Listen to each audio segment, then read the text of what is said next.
मला माहीत आहे की तुम्ही चॅम्पियन्स ट्रॉफीचा स्क्वॉड पाहताय. तर चॅम्पियन्स ट्रॉफीचा स्क्वॉड आहे तो भारताने अजून अनाउन्स केला नाही आहे. तर आपण या व्हिडिओमध्ये पाहणार आहे की भारताचा चॅम्पियन्स ट्रॉफीसाठी स्क्वॉड का असणार आहे.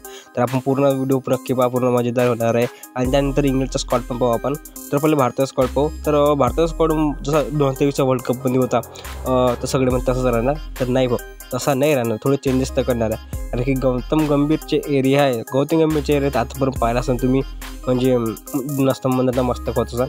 डोक्याला हात तू म्हणलं असतं यार भाई गौतम गंभीरच्या एरिया नसतं तर किती मस्त झालं असतं. कारण की WTC हातातून चालली आहे, आपण असं म्हणू शकतो की चॅम्पियन्स ट्रॉफी पण हातातून जाईल का. एक प्रॉपर स्क्वॉड जर तयार नाही केला भारताने तर यामध्ये हो थोडंफार आहे. कारण की गौतम गंभीरच्या दिमागामध्ये चाल असेल की चॅम्पियन्स ट्रॉफीसाठी चांगला स्क्वॉड तयार असेल तर तो कसा करणार.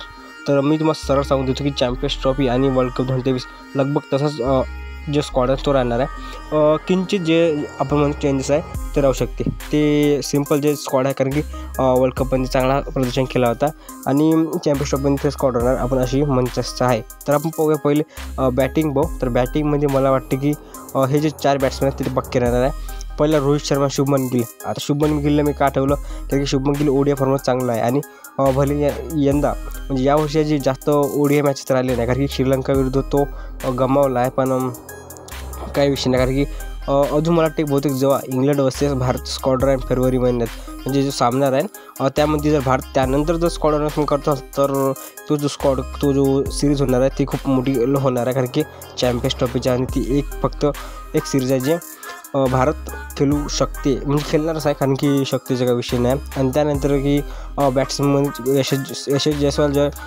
तो स्क्वॉडमध्ये असणार, पण त्याला प्लेइंग जागा भेटेल की नाही हे पण सांगू शकत नाही. क्रिटिकल आहे यशस्वी जयस्वाल टेस्ट चांगली केलं पण ODI म्हणते तेवढे.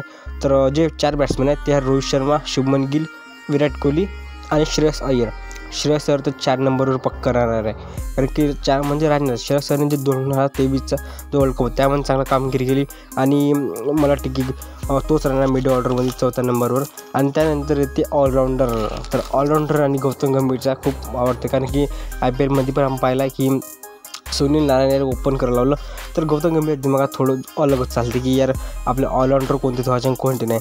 तर मी तुम्हाला सांगून देतो जे ऑलराऊंडर हे पक्के राहणार आहे. तर त्यामध्ये पहिला ऑलराऊंडर आहे तो हार्दिक पांड्या. तर पांड्या वाईस कॅप्टन पण राहणार आहे, पांड्याचा विषय नाही. त्यानंतर कोणतं त्यानंतर नितीश कुमार रेड्डी येणार आहे, कारण की नितीश कुमार रेड्डी चांगला आहे आणि जे ऑस्ट्रेलिया दौरा आहे तो खूप मस्त झाला आहे आणि नितीश कुमार रेड्डीला पक्कच होणार. त्यानंतर अक्षर पटेललाच होणार, कारण की एक स्पेंड राहणार, कारण की UAE मध्ये मॅचेस राहणार. पाकिस्तानमध्ये जाणार नाही तर मला वाटते की दुबईचे जे स्टेडियम आहेत तिथे आपल्याला मॅच पाहू भेटल आहे, म्हणजे मॅच पाहायला भेटू शकते. त्यानंतर येते की जडेजाला ठेवून की नाही, जर मला वाटते जडेजाला ठेवून, कारण की जडेजा प्रकारे आहे तर मला वाटते जडेजाला ठेवून हे काही ऑलराऊंडर होऊ शकते. आणि त्यानंतर विकेट किपरमध्ये ऋषभ पंत आणि KL राहुल. मेन किपर ऋषभ पंत राहणार. ते बॉलिंग, तर बॉलिंगमध्ये सिम्पल आहे, मोहम्मद शमीला तर पक्क घेणारच आहे. त्यानंतर येते आपलं जसप्रीत बुमराह, मोहम्मद सिराज नाही, एक स्पिनरमध्ये कुलदीप यादव. असा स्क्वॉड बनला आहे. तुम्हाला सांगा आणि जरी 50 स्कॉरमध्ये नटराजन किंवा अर्दी तर आपलं स्क्वॉड आहे. तर आपण आता इंग्लंडचं गेम पाहून. इंग्लंडच्या स्क्वॉडमध्ये आहे की विल जॅक्सन आहे, वेस्टो पण आहे, बेन स्टोक पण आहे. तर थोडा अलग किस्ममध्ये केला पण 1 नंबर स्क्वॉड केला आणि जेकब बेथलला मौका भेटला जे RCB पिक केलं होतं. तर इंग्लंडचा आपण म्हणजे चांगला स्क्वॉड आहे. त्यानंतर स्क्वॉड अनाउन्समेंट करायचे. तर आपल्या व्हिडिओमध्ये फक्त आपल्या चॅनल सबस्क्राईब करून ठेवा. तर चला तर भेटू पुढच्या व्हिडिओ.